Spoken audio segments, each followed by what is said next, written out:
Misión Cristiana Hijos de Luz presenta la palabra que da vida. Sean bienvenidos todos y todas siempre a la casa de Dios, donde pues nos reunimos para glorificar el santo nombre de nuestro Dios, porque hay agradecimiento en nosotros. ¿Cuántos están agradecidos, hermanos? Dios ha sido tan bueno con nosotros en este día, pues nuevas han sido sus misericordias y Él siempre está al favor de sus hijos, siempre está con su pueblo, pues su pueblo nunca está desamparado porque Cristo está con nosotros, amén. Bien, vamos a ponernos de pie, hermanos, para ir a la palabra de Dios. Y como todos los jueves, pues es un culto dedicado al estudio.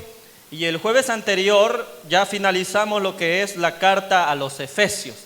Ya lo finalizamos y hoy vamos a dar inicio a otro libro, y que en este caso pues es una carta. Y es la primera carta a los Corintios. Por lo cual vamos a ir, hermanos, a la primera carta a los Corintios. Primera carta, capítulo 1. Desde el versículo 1 al 3 le daremos la lectura a la palabra de Dios para iniciar con este estudio de la primera carta a los Corintios. ¿Lo tenemos, hermanos? Si no, damos un momento para los que todavía quizás lo están buscando. Primera carta a los Corintios, capítulo 1, desde el versículo 1 leeremos hasta el versículo 3. Y leeremos la palabra de Dios honrando al Padre, al Hijo y al Espíritu Santo. Dice la palabra de Dios: Pablo, llamado a ser apóstol de Jesucristo por la voluntad de Dios, y el hermano Sóstenes, a la iglesia de Dios que está en Corinto, a los santificados en Cristo Jesús, llamados a ser santos, con todos los que en cualquier lugar invocan el nombre de nuestro Señor Jesucristo, Señor de ellos y nuestro. Gracia y paz a vosotros, de Dios nuestro Padre y del Señor Jesucristo. Amén. Oramos al Señor. Padre que estás en los cielos, Señor, en esta noche damos gracias por tus grandes misericordias, porque tu gracia nos ha cubierto en este día. Señor, ha sido tu amor el que nos ha alcanzado. Señor, ha sido tú bueno con cada uno de mis hermanos, de mis hermanas y aún de los amigos, Señor, porque tú tienes planes de salvación para los que todavía no han creído en tu nombre, Señor. Y gracias por los que nos visitan, gracias por los que escuchan este mensaje en la radio. Gracias, Señor, por todas aquellas personas a las cuales llegará este mensaje, que pueda, Señor, esta palabra edificarnos, que pueda esta palabra poder llenarnos con tu Espíritu Santo, que aumente nuestro conocimiento, que aumente nuestra fe, y que sobre todo, Señor, podamos nosotros ser, Señor, practicantes de lo que tu palabra dice, Señor, que no solo seamos oidores, sino hacedores también de lo que tu palabra hoy nos enseñará. Señor, danos sabiduría, danos entendimiento, y que este estudio, Señor, sea de bendición para toda la iglesia y para todos los que lo escuchan, Señor. Que el que no te ha creído todavía a ti, Señor, que hoy pueda recibirte como su Salvador personal, Señor. Señor, que tu palabra convierta y que tu palabra, Señor, escudriñe mente y corazón. En el nombre poderoso de Cristo Jesús, amén. Puede tomar su asiento, hermanos. Y pues al iniciar siempre un estudio de un libro de la palabra de Dios, de cualquiera de los 66 libros que tiene la Biblia, lo primero que se hace es hacer una introducción. No sé si usted sabe qué es una introducción. Una introducción es pues hablar de manera general de ese libro, dar ciertos puntos así de una manera generalizada, para que tengamos pues un contexto de lo que el libro pues nos dirá. Sabemos de que la Biblia, hermanos, como ya le dije, tiene 66 libros y pues está dividida en dos grandes fragmentos, que nosotros lo conocemos como el Antiguo Testamento y el Nuevo Testamento. El Antiguo Testamento tiene muchos libros y también está seccionado el Antiguo Testamento. El Antiguo Testamento tiene los primeros 5 libros de la Biblia, que se conocen como la ley o el Pentateuco. ¿Por qué Pentateuco? Porque viene de 5. Penta significa 5 y Pentateuco unido significa 5 folios, porque son 5 libros. Luego encontramos los libros de historia, libros históricos en el Antiguo Testamento. Luego encontramos, hermanos, los libros poéticos. Luego encontramos los libros proféticos que se dividen en 2 secciones, los profetas mayores y los profetas menores. El Nuevo Testamento también tiene secciones. Inicia el Nuevo Testamento con los evangelios, considerados como aquellos libros biográficos porque hablan de la persona de Cristo. Y hay 3 evangelios que se conocen como sinópticos porque tienen mucha relación. Lo que es el evangelio de Mateo, el evangelio de Marcos y el evangelio de Lucas. El evangelio de Juan se distingue de los otros 3 que se llaman sinópticos. Entonces luego tenemos un libro histórico en el Nuevo Testamento que es el libro de los Hechos. Luego tenemos una gran sección que son cartas, y en las cartas también hay secciones. Hay cartas que se les conoce como las cartas paulinas porque son auténticas del apóstol Pablo, pero hay otra sección también que se llaman cartas generales, que se le han denominado así porque son distintos autores y va dirigida pues a la iglesia en general. Pero las cartas de Pablo pues tenían un destinatario específico a ciertas iglesias, por eso se les llama las cartas paulinas porque fueron escritas por él. Y al final pues tenemos lo que es el libro de las revelaciones, lo que es el Apocalipsis. Entonces le estoy diciendo esto, hermano, para que tengamos la claridad de qué tipo de libro vamos a estudiar hoy, porque hemos leído una carta, y esta carta pues es aquella que se conoce como una carta auténtica del apóstol Pablo. Como primer punto, el autor de la primera carta a los Corintios es el apóstol Pablo, y no hay duda de ello, que fue él quien la escribió. Es una de las primeras cartas que el apóstol Pablo escribió. La primera carta que el apóstol Pablo escribió fue la primera carta a los tesalonicenses. Esa es la primera que él escribió de las cartas auténticas de Pablo.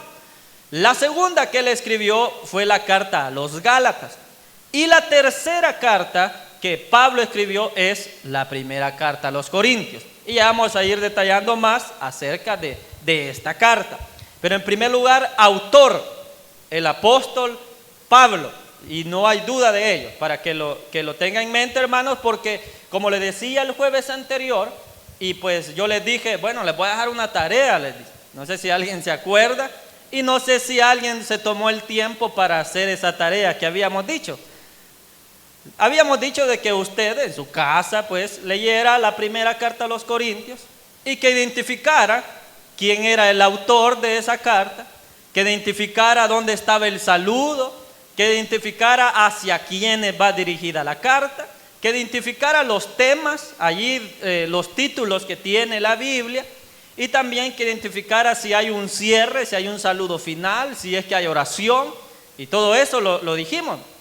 No sé si usted se tomó el tiempo, pero si no lo hizo, pues todavía hay tiempo para que lo vayamos viendo, para que usted lo pueda hacer en su casa y que escriba ahí. Por lo menos aquí en esta introducción vamos a dar estos puntos generales. Primer punto, el autor es el apóstol Pablo. Y como ya le dije, hay cartas que se conocen como las cartas paulinas, que son auténticas de Pablo. ¿Y cuántas son? Las que no hay duda de que él las escribió son 7 cartas. Pero en total, de las cartas que se le atribuyen a Pablo son un número de 13 cartas. Pero hay 7 cartas que no hay duda y nadie pues puede emitir juicio contra que no fue Pablo quien lo escribió. Pero hay 6 cartas que se le atribuyen a Pablo, pero sí hay pues los eruditos y los investigadores de la Biblia pues han determinado que en realidad no fue el apóstol Pablo. ¿Por qué? Porque en ese estudio se identifica el tiempo en el cual fue escrito, se identifica si es que Pablo todavía estaba vivo en ese tiempo, y en muchas de esas cartas Pablo ya no estaba vivo, por lo cual indica de que fueron los discípulos de Pablo, aquellos que pues habían escuchado las enseñanzas de Pablo los que al final terminaron redactando esas otras 6 cartas del apóstol Pablo, que se le han atribuido a él, porque en realidad el contenido que tienen pues es todas las enseñanzas que el apóstol Pablo dijo, por lo cual tampoco es un error decir que las 13 cartas son del apóstol Pablo, porque las 13 tienen el contenido de las enseñanzas del apóstol. Pero sí hay muchos, como le digo, la alta crítica, los investigadores han determinado de que esas 6 no son auténticas, así que Pablo las haya escribido o las haya dictado a alguien para que la escribiera. Entonces esas 6 no. Por ejemplo, la carta a los Efesios ya la estudiamos y dijimos en su oportunidad de que esa pues se le ha atribuido a Pablo, y eso es lo que tomamos nosotros como una carta atribuida al apóstol Pablo, pero en su redacción vemos que la redacción final fue de los discípulos de Pablo, esa carta, que ya lo estudiamos, la carta a los Efesios. Entonces, pero hay 7 que esas son auténticas, nadie puede negarlo, y una de ellas es la que hoy estamos viendo, la carta o la primera carta a los Corintios. Pero déjeme decirle de que conocemos hoy en el canon bíblico 2 cartas a los Corintios, la primera carta a los Corintios y la segunda carta a los Corintios, pero en realidad se escribieron, hermanos, alrededor de 7 cartas a los Corintios, 7 cartas, y esas 7 cartas están distribuidas en la primera y en la segunda carta a los Corintios. Bueno, están distribuidos solo 5, porque 2 cartas escritas a los Corintios, esas no están, no aparecen, no se han encontrado, pero sí dentro de estas cartas que sí están en la Biblia, se hace referencia a esas cartas que no están escritas. Por ejemplo, si usted lee capítulo 5, siempre la primera carta a los Corintios, vamos a ir al capítulo 5 y versículo 9. Oiga lo que dice primera carta a los Corintios, capítulo 5, versículo 9, dice: os he escrito por carta que no os juntéis con los fornicarios. Oiga, está haciendo referencia a que él ya escribió una carta. ¿Cuál es esa carta? Y él claramente está diciendo qué tema trató esa carta, que es, ese tema dice que no os juntéis con los fornicarios. O sea, que se tomó un tema de ese aspecto, hablando a los Corintios. Entonces, esa carta no aparece en la primera ni en la segunda carta a los Corintios, que sí tenemos. Entonces, ¿cómo están divididas la primera y la segunda carta?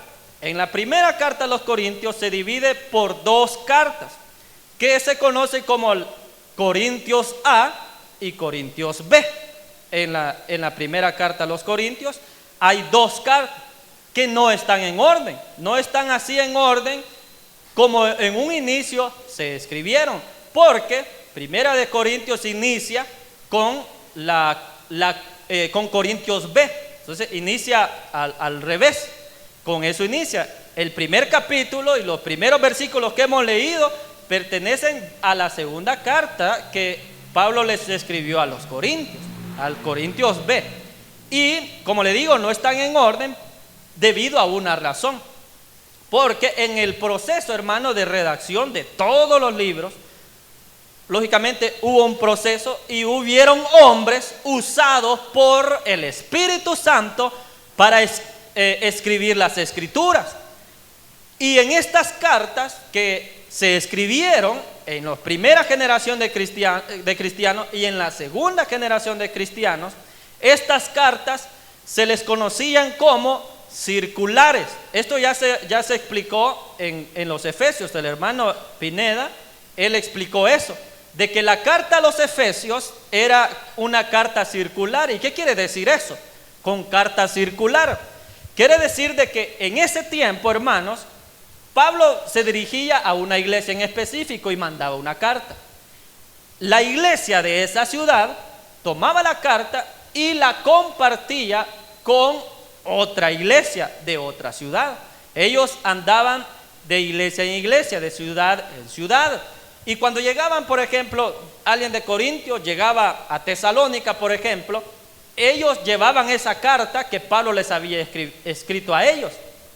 Y cuando llegaba a Tesalónica, pues ellos la leían y hacían una lectura pública en la iglesia. O sea, así como acá, y se les daba esa carta que el apóstol Pablo le había escrito, pero a los corintios, y la leían en la ciudad donde se encontraban. ¿Por qué hacían esto? Porque en ese tiempo, hermanos, el índice de analfabetismo era del 90%. Es decir, de que solo el 10% de la población de ese momento podía leer y escribir, por lo cual no todas las personas podían leer esas cartas. Por eso había alguien designado para que hiciera una lectura pública y pues lo designaban para que leyera las cartas. Entonces, en esa lectura que se hacía de las cartas, habían ciertos temas de que otra iglesia no iba a comprender. ¿Por qué? Porque no sabía el contexto del cual pues se les había escrito a esa iglesia. Por ejemplo, a los corintios, ahí tiene sus temas, ¿qué es lo que les estaba hablando? Pero esa condición de la iglesia de Corinto no era la misma a la iglesia de Tesalónica o la iglesia de Filipo o la iglesia de Éfeso. No eran las mismas condiciones, y vamos a explicar por qué. Entonces se tenían que hacer aclaraciones de lo que Pablo les había escrito a ellos. Por eso es que en la primera carta a los Corintios no está en ese orden como fue escrita originalmente. ¿Por qué?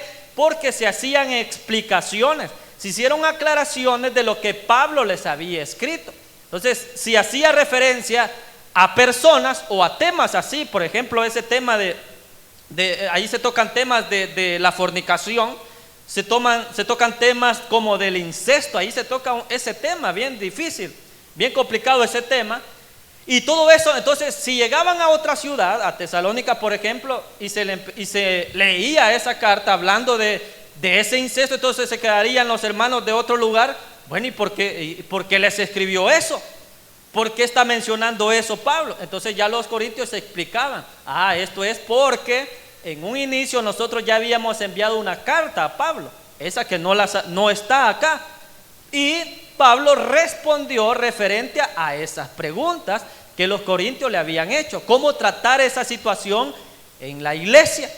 Entonces, por esas aclaraciones y esas explicaciones que se hacían, entonces en el proceso de la redacción se ordenó de la manera así como hoy la tenemos, que hoy conocemos esa primera carta y segunda carta a los Corintios, pero en realidad allí hay 5 cartas.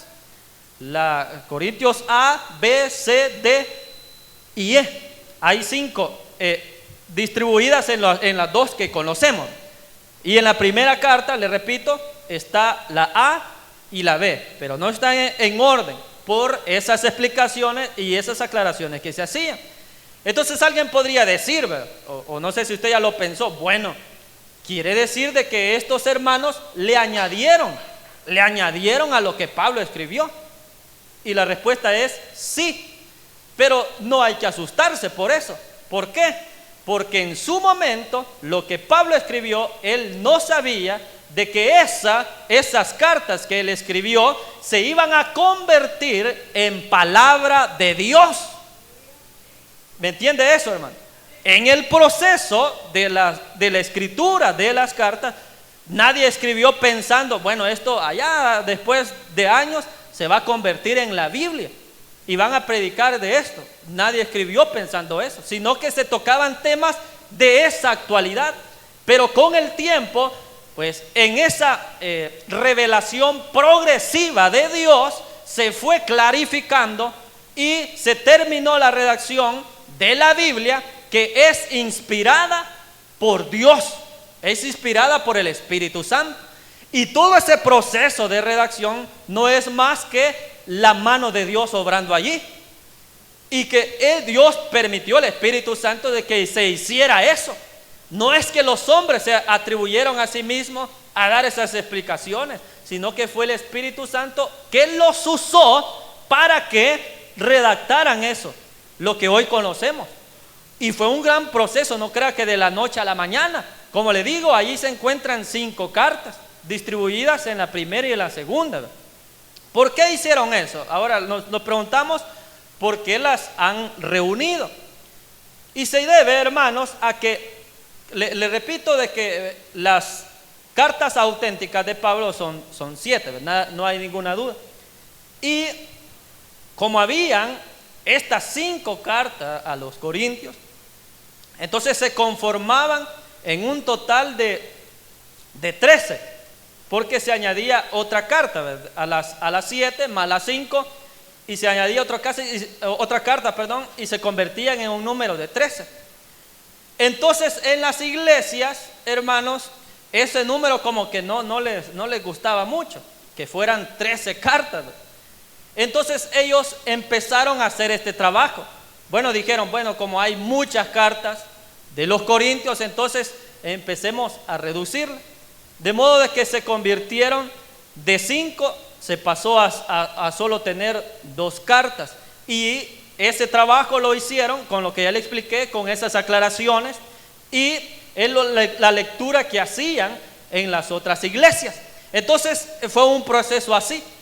Y por eso es de que se redujeron, para que no hubieran 13. Entonces de ahí se redujo el número y ya les gustaba el número, porque quedaron 7 cartas. Y el número 7, pues ya es un número que se le atribuye a Dios, ¿verdad? Es un número bueno de los 7 días de la semana, porque en 7 días creó Dios la tierra. En 7 días, al 7º día, Dios descansó. Y bueno, usted si lee la Biblia va a encontrar el número 7 en muchos pasajes. Entonces es un número muy, muy bonito. Entonces allí sí, ya se les pareció. ¿Dónde está todo esto que le estoy diciendo, hermanos?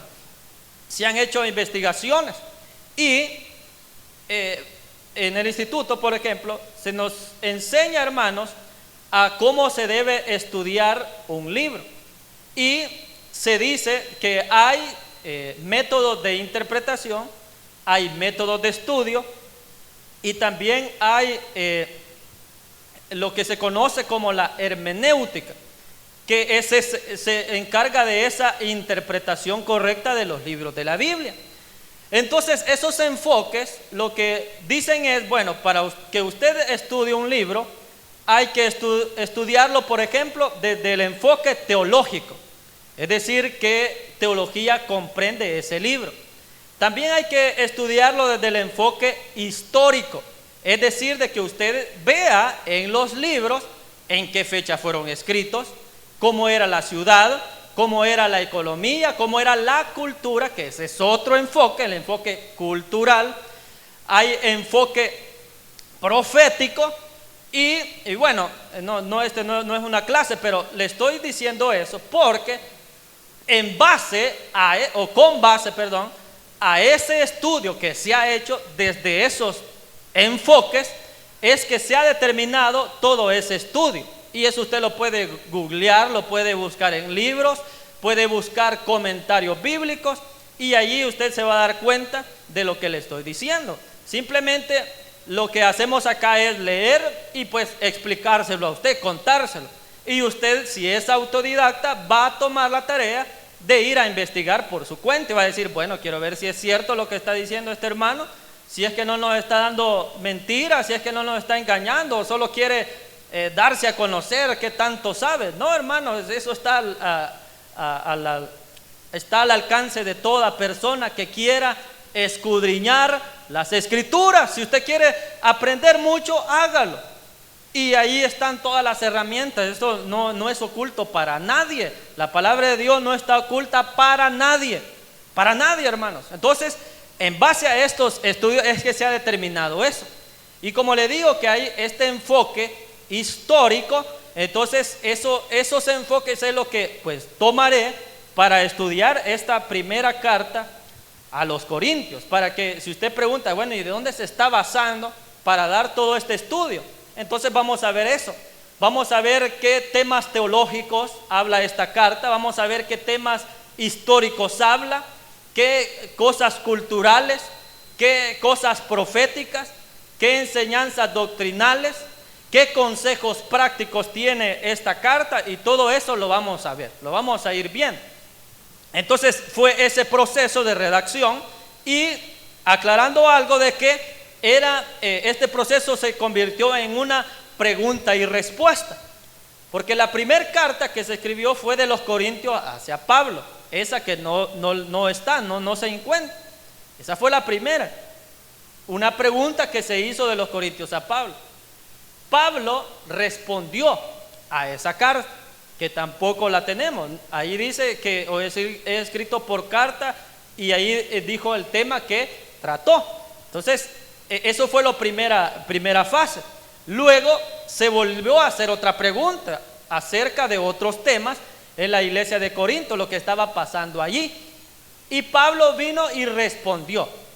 Entonces ese fue el proceso, pregunta y respuesta, porque en ese tiempo así se trataban las cuestiones de doctrina, así se trataban los problemas que pasaban en una iglesia. Por ejemplo, si alguien había caído en pecado, ¿cómo resolver esa situación?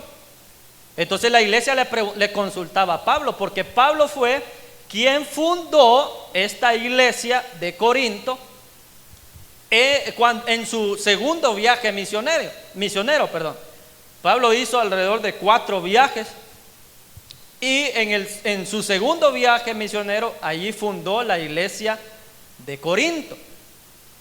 Y cuando Pablo escribió esta primera carta a los Corintios, que se componen de 2, ya le dije, ¿dónde las escribió? ¿Dónde estaba él cuando las escribió?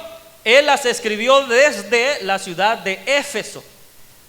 Cuando en su segundo viaje es que Pablo fundó la iglesia en Efesios, la iglesia de Éfeso. Y cuando él estaba allí, escribió la primera carta a los Corintios desde ese lugar, porque se le había consultado, le repito, y se le dirigió a los Corintios, porque ese es el otro punto. Ya vimos quién es su autor, ya vimos el contexto de cómo se redactó. Veamos hacia quiénes va dirigida esta carta. Allí en lo que leímos dice: Pablo, llamado a ser apóstol de Jesucristo por la voluntad de Dios, y el hermano Sóstenes, a la iglesia de Dios, dice, que está en Corinto, a los santificados en Cristo Jesús, dice. Entonces ahí está el destinatario. ¿Hacia quiénes va dirigido? Hacia la iglesia que está en Corinto. Y se dice que allí se hace referencia, hermanos, a Hechos capítulo 18 y versículo 1, donde se dice que en ese momento es cuando Pablo llegó a esa ciudad, y allí es cuando se fundó la iglesia en Corinto. Entonces va dirigida a ellos. ¿Por quién? Por Pablo, y también menciona al hermano Sóstenes. Ese nombre de Sóstenes se menciona acá, y también se menciona en otra carta, en otra ocasión, pero en esa otra ocasión se menciona de que ese hermano Sóstenes, o esa persona que tenía ese nombre, en realidad no era alguien cristiano, sino que era alguien que era parte de los judíos, por lo cual se ha determinado que no es el mismo, son 2 hombres diferentes. Y de este hermano Sóstenes, del que sí está hablando Pablo, no hay mayor información, no sabemos.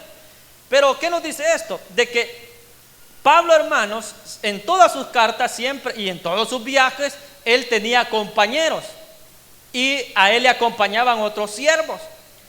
Y también lo que hacía Pablo era delegar ciertas tareas o actividades, y por lo cual él también en cartas les enviaba a otro hermano, les decía: reciban a mi hermano tal, reciban al hermano Timoteo, reciban, y así a cada uno se les enviaba o se hacía referencia a alguien, a otro siervo de Dios. Y como estaba siendo enviado por Pablo, entonces la iglesia lo recibía como un discípulo de Pablo. O sea que todo lo que este discípulo hablaba eran las mismas enseñanzas de Pablo, era su misma teología, su misma doctrina. Todo lo que Pablo había enseñado, estos discípulos lo enseñaban también donde ellos eran enviados. Porque recordemos, dice Pablo es apóstol, y en la función del apóstol Bueno, eso ya lo explicamos en los Efesios, si usted se acuerda de cuando estudiamos los ministerios. El apóstol era aquel hombre, aquel ministro que en primer lugar pues fundaba iglesias en muchos lugares, y habían dos tipos: el itinerante, que era el que andaba de ciudad en ciudad, y también el fijo, como el caso de Santiago. Era un apóstol en Jerusalén y él no se movió de allí. Pero en el caso de Pablo sí era alguien que se movía de ciudad en ciudad fundando iglesias, y también él levantaba siervos, porque no solo se encargaba de fundar la iglesia, sino que venía él y delegaba a alguien que se quedara encargado en esa ciudad. Esa es la labor del apóstol, y que también en temas que no pueden resolver los pastores, que no se puede resolver, entonces ya se va a otra instancia, que es al apóstol, y ya se le consultan estos temas. Entonces el apóstol es el que da ese seguimiento a la iglesia, y por eso se escribía las cartas. Ese era el propósito. Pero hay algo importante de que se menciona acá, que dice Pablo, llamado a ser apóstol de Jesucristo por la voluntad de Dios. ¿Qué nos dice esto? De que el título, hermano, de apóstol no puede ser dado por los hombres. Ese título de apóstol es dado por Dios. Como aquí dice, llamado a ser apóstol de Jesucristo por la voluntad de Dios. Porque Dios lo llamó, dice ahí, llamado a ser apóstol. Asimismo, un pastor puede decir llamado a ser pastor. Un maestro puede decir llamado a ser maestro, llamado a ser profeta, llamado a ser evangelista. Pero todo tiene que ver con ese llamado que Dios le hace a las personas. No es que se autoproclame ser un ministro. No es que una persona diga, no, yo pues como no encuentro trabajo, como yo no he logrado encontrar un trabajo, entonces pues me voy a dedicar a ser pastor, ¿verdad? Porque escucha a la gente, ahí hay dinero, dice las personas, ahí hay cómo sostenerse. Bueno, si no me ha ido bien en la vida, entonces me voy a dedicar a andar predicando. Y hay personas, hermanos, que se dedican a andar en casa orando. No sé si usted ha visto a personas así. Personas que dicen, no, yo he sido llamado profeta.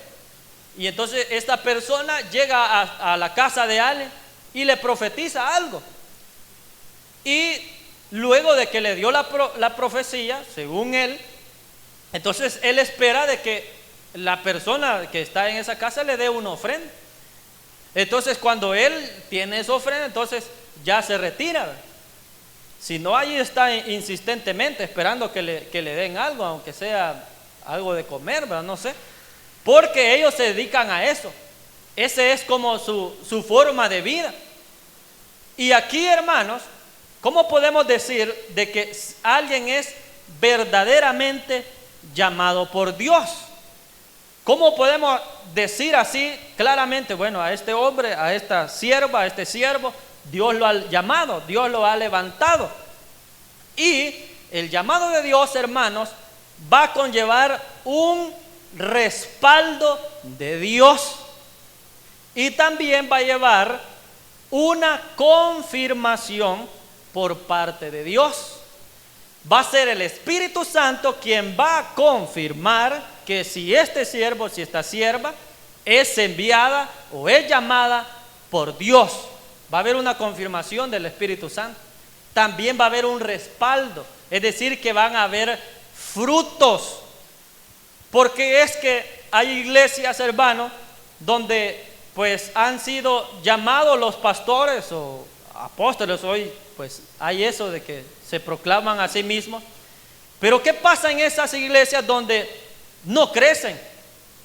Donde no hay mover del Espíritu Santo, donde está todo aquello muerto. ¿Qué es lo que pasa allí? De que no hay un respaldo del Espíritu Santo allí, que no hay una confirmación. Entonces quiere decir de que ese hombre fue llamado, pero por los hombres, no fue llamado por Dios. Porque cuando hay un llamado de Dios, se va a confirmar y va a haber un respaldo. ¿En qué? En esos frutos que va a dar esa congregación, en esa grey. Entonces va a ser Dios a través de su Espíritu Santo que lo confirmará. y cómo lo confirma, se preguntará usted.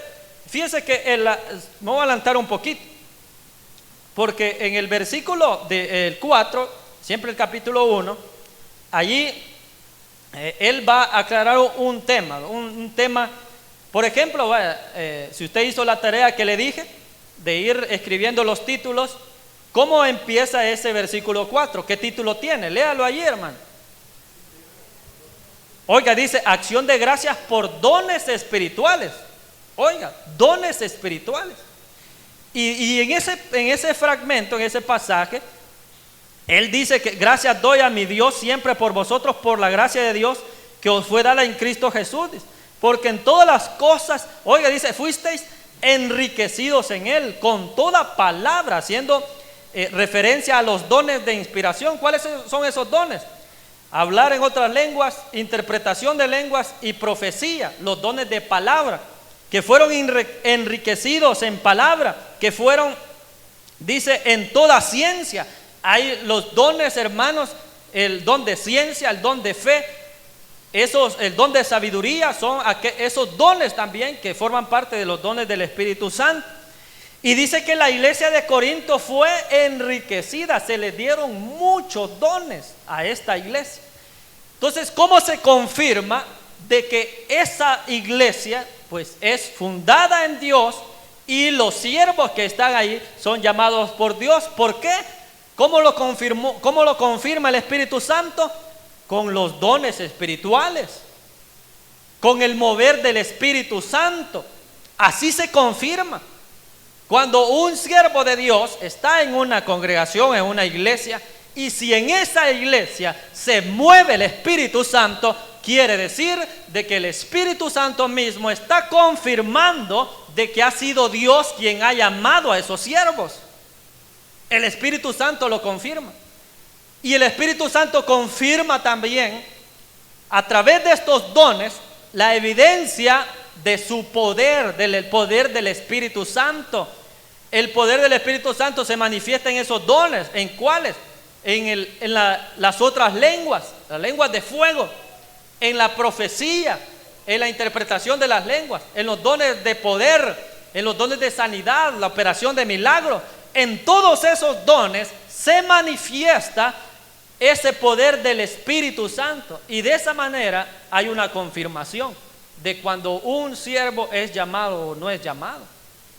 Entonces, por eso dice Pablo ahí, Pablo llamado a ser apóstol de Jesucristo por la voluntad de Dios, y más adelante lo confirma. ¿Cómo es que se confirma eso? Decimos esto, hermanos, porque en todas las iglesias también se debe hacer se debe discernir eso. No cualquiera es llamado a ser pastor, a ser llamado apóstol, a ser evangelista. Y sabe que hay algo común en todos los que verdaderamente son llamados. ¿Sabe qué es eso común? De que estos siervos no han querido ser llamados a ser pastores. O sea, en su corazón no ha estado el decir, yo quiero ser pastor, yo quiero ser evangelista, yo quiero ser apóstol. No, se han resistido mucho a ser llamados. ¿Por qué? Porque no es algo de ellos, no sale de ellos el ser llamados, sino que viene algo de Dios. Dios los llama. Entonces todos los siervos de Dios se resisten mucho tiempo a ser llamados por el Señor. Si no, pregúntele al hermano pastor si se resistió él a ser llamado pastor. Entonces hubo ese proceso, hermano, y todo eso lo que declara es de que alguien no quería, o sea, se resistió, no quería ser llamado y luchaba para no ser llamado. Entonces también es algo en común que tienen muchos siervos que en verdad son llamados por Dios. Entonces, hermano, esa es una característica. Y como le digo, va dirigida a los corintios. Y para ir, hermanos, casi cerrando esta introducción, porque le repito, solo estamos haciendo algo general de todo. Luego iremos punto a punto, detalle a detalle, y nos vamos a dar cuenta dónde es que termina una carta, porque le repito, en la primera carta a los Corintios hay dos cartas en una allí. Entonces ahí vamos a ir viendo dónde es que llega una, dónde termina la otra. Y cuando luego de terminar la primera carta estudiemos la segunda carta, ahí también vamos a ver dónde empieza una y dónde termina la otra. Para ir finalizando, le dije que hacemos ese estudio de varios enfoques. Hemos visto temas ya doctrinales, hemos visto temas ya teológicos, hemos visto ya temas de estas enseñanzas de Pablo, pero también hay un enfoque que también hay que verlo, y es el enfoque histórico. El enfoque histórico, se trata, hermanos, de hacer un estudio sobre el marco histórico. ¿Y qué comprende eso? La ciudad, la región, la economía, el tipo de transporte, el tipo de todo lo que conlleva un contexto histórico, las fechas, los lugares, todo eso, los acontecimientos, los sucesos, todo eso entra en ese enfoque histórico. Entonces, si hacemos ese enfoque de esta primera carta a los Corintios, en primer lugar ya dijimos de que fue enviada desde Éfeso hacia Corinto. Y en Corinto, en esa ciudad, ¿cómo era esa ciudad? Dice que esta ciudad, hermanos, estaba ubicada y tenía dos puertos. Tenía uno que era el puerto principal, es decir, de que la ciudad estaba a la par de un lago que era llamado mar también. Entonces estaba allí, estaba a la orilla, había mucha extensión de agua y ahí había un puerto. Y más adelante de la ciudad, de la región, había otro puerto donde ya lindaba con otras ciudades. Entonces quiere decir esto de que esta esta ciudad era una ciudad que tenía muchas riquezas, no solo espirituales, como ya vimos ahí en los siguientes versículos, sino que también había riqueza en la economía. ¿Por qué? Por ese puerto que había allí. Entonces allí pasaban muchas personas que llevaban mercancías, pasaban por Corintios. Tenían que pasar allí descargaban, y en el siguiente puerto volvían a cargar la carta para llegar a otro lugar. Entonces esa razón nos dice de que era una ciudad muy rica. O sea, había bastante economía allí, se movía mucho la economía. ¿Y qué influyó esto en la iglesia? Ya hablando de la iglesia de Corinto. ¿Sabe de que a los corintios, o en ese tiempo, se le decía a una persona que era considerada pecadora? ¿Sabe cómo le decían? Tú ya te estás corintianizando, le decían. Corintianizar, esa frase era muy común de ese tiempo. ¿Por qué decían eso en ese tiempo? Corintianizar. Porque la iglesia de Corinto eran conocidos por ser de una doctrina bien dócil, bien suave. Era una iglesia que dejaba pasar ciertas cosas. Era una iglesia que había sido enseñada por Pablo, pero que no tenían convicciones bien firmes.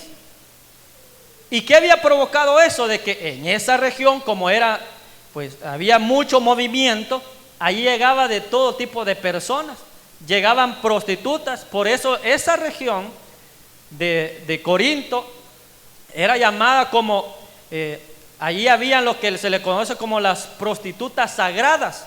Eso se daba ahí en esa región. Y la iglesia de alguna manera había sido influida por esas cosas. ¿Por qué? Porque en los temas que vamos a ver más adelante, Pablo va a tocar temas de incesto, temas de fornicación, temas así, de ese tipo de inmoralidad sexual. ¿Por qué los toca? Porque la iglesia se había contaminado de lo que pasaba alrededor de ellos. Eso es lo que pasaba, esa era la condición de los corintios. Por eso le decían a alguien que lo consideraban carnal, que se estaba corintianizando, le decían. Qué tremendo eso. Te estás convirtiendo como los corintios, le decían. O sea que se estaba haciendo carnal, estaba empezando a actuar en pecado. Tengamos cuidado de que nos vayan a llamar, que nos estemos corintianizando, que nos estemos haciendo carnales. Eso es lo que quiere decir. Que se está la persona prostituyendo, no así en lo que es eso, sino prostituirse es como lo que hizo el pueblo de Israel. ¿Qué fue lo que hizo? ¿Cómo se prostituyó el pueblo de Israel? Siguiendo a otros dioses, a los Baales y a lo que ya explicó nuestro hermano pastor, de aquellos muñequitos. Entonces, de todo eso, esa fue la prostitución del pueblo de Israel. Entonces, la iglesia en la actualidad debe cuidarse de no prostituirse ante otras cosas que van a sustituir la honra y la gloria solamente a Dios. Si usted le dedica más tiempo a otra cosa que no es Dios, entonces esa otra cosa ya está tomando mayor parte de su vida, está tomando sus pensamientos, está adentrado mucho en su corazón, y eso puede ser el trabajo, eso puede ser otra persona, eso puede ser su familia, eso puede ser sus hijos, eso puede ser su esposo, su esposa. Muchas cosas pueden estar ocupando el lugar que solo le pertenece a Dios. Y cuando alguien está haciendo eso, entonces se está corintianizando, se está haciendo carnal, se está dejando llevar por el enemigo. ¿Se acuerdan los 3 enemigos que hay? Ya se explicaron acá. ¿Cuáles eran los 3 enemigos? Satanás, el mundo, y el tercero, ¿cuál era? El yo mismo, la naturaleza pecaminosa, lo que se conoce como la carne o la carnalidad. Entonces, alguien que no lucha contra sí mismo, contra esa naturaleza pecaminosa, lo que está haciendo es corintianizándose, se está haciendo carnal, se está dejando llevar por sus deseos pecaminosos, por la inmoralidad sexual, por el amor al dinero, por el amor a otra cosa que está lejos de Dios. Y esa era la condición de los corintios. Tiene algo que ver, hermanos, si hacemos este análisis, hablando no de esta iglesia, pero de la iglesia en general, la iglesia mundial, la iglesia cristiana, así de manera general, de lo que vemos en las redes, de todas las iglesias que hay en el mundo. ¿Se parecerá la iglesia actual a la iglesia de Corinto? A esa condición que había. Ahí habían fornicarios, ahí habían infidelidades en los matrimonios, ahí habían pleitos. ¿Sabe de qué pleitos había? Que lo vamos a ver. Pleitos legales de tierras, de propiedades. ¿Pasará eso en la iglesia, de que la familia se está peleando por la casa de la mamá, la ancianita que ya se va a morir? ¿Será la iglesia, los cristianos de que están esperando solo que se muera la ancianita o el anciano para aprovecharse de la casa? O aprovecharse del terreno, aprovecharse del carro, de lo que sea. ¿Será que la iglesia actual se parece a eso? ¿Será que la iglesia está amando más las cosas del mundo que a Dios?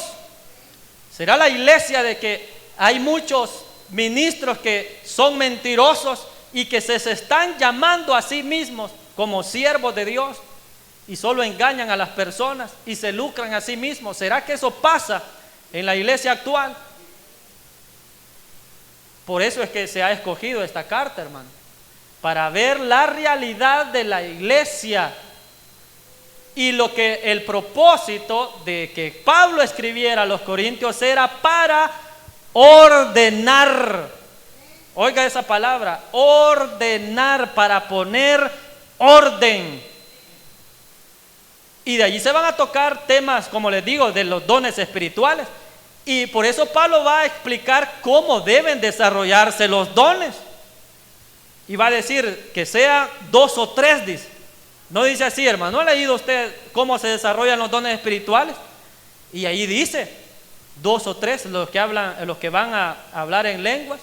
Si hay alguien que interpreta, entonces que interprete. Y si no hay intérprete, dice, hay que quedarse callado, dice, que guardar silencio. Y dice cuál es el propósito de esos dones, para qué es el propósito. Entonces, ¿qué es lo que hace Pablo acá? Ordenar a la iglesia porque en ese lugar había un desorden, hermanos. Había un desorden total. Entonces la iglesia actual necesita también ordenarse. La iglesia actual necesita que se le diga a la luz de la palabra, no al pensamiento de los hombres, sino a través de la palabra, qué es lo que está pasando, cuál es la realidad de los cristianos de hoy en día, cómo es nuestra condición, hermano, si estamos corriendo más a la carne o a la santidad. Y oiga lo que dice ahí, que leímos, dice, ¿a quiénes va dirigido? A los corintios, dice, y oiga lo que dice, a los santificados en Cristo Jesús, dice. ¿Llamados a qué? A ser santos, dice. Y también dice, con todos los que en cualquier lugar invocan el nombre de nuestro Señor Jesucristo. En este lugar invocamos el nombre de Jesucristo. Entonces esta carta también va dirigida a nosotros, a la iglesia de hoy, no solo a los corintios de ese tiempo, también a la iglesia actual, a todos los que invocamos a Jesucristo. Somos llamados a ser santos. Reciba ese llamado de parte de Dios a buscar la santidad. Y le van a decir en el mundo, es que los buenos nunca triunfan. Así me dijo alguien hoy en la mañana, fíjate. Es que si uno, cuando más se trata y se esfuerza de ser bueno, me dijo, más peor lo tratan. Pero nosotros los cristianos vamos a ir en contra de ese pensamiento. Porque haciendo las cosas buenas, Dios nos va a prosperar. Si buscamos ser santos, Dios nos va a bendecir y nos va a prosperar. Nos va a prosperar el Señor. A pesar de que el mundo actúa de otra forma que es muy contraria y que las personas piensan que ser bueno eso no lo lleva a nada, pero nosotros mantengámonos firmes en nuestras convicciones, que seamos inconmovibles, hermanos, que nada ni nadie nos mueva de lo que hemos creído. Hemos creído en Cristo, tenemos la salvación, tenemos la seguridad eterna de la salvación y que nadie nos mueva de allí. Por más cosas que salgan en el mundo, y el día del sábado, hermano, no vaya a haber Miss Universo hoy. No sé si es el sábado, no lo vaya a ver. ¿Por qué? Porque esa es una industria de la belleza. ¿Y sabe qué es lo que hacen ellos? Crear modelos para que, si usted no cumple con esas tallas, para que se sienta mal y para que empiece a comprar productos para que usted adelgace, para que llegue a ser como esas modelos. Eso es lo que hace la industria. Entonces, hermanos, eso es corintianizarse. Así que no siga, hermanos, esa industria. Amén. Vamos a orar. Padre que estás en los cielos, te damos gracias, Señor, por este estudio de la palabra, Señor, porque hoy hemos iniciado este estudio de la primera carta a los Corintios. Señor, que estos estudios sean de bendición para la iglesia, Señor. Que tú, a la luz de esta palabra, nos puedas, Señor, hablar a cada uno de nosotros. Y que cada uno, Señor, nos podamos acercar a tu presencia.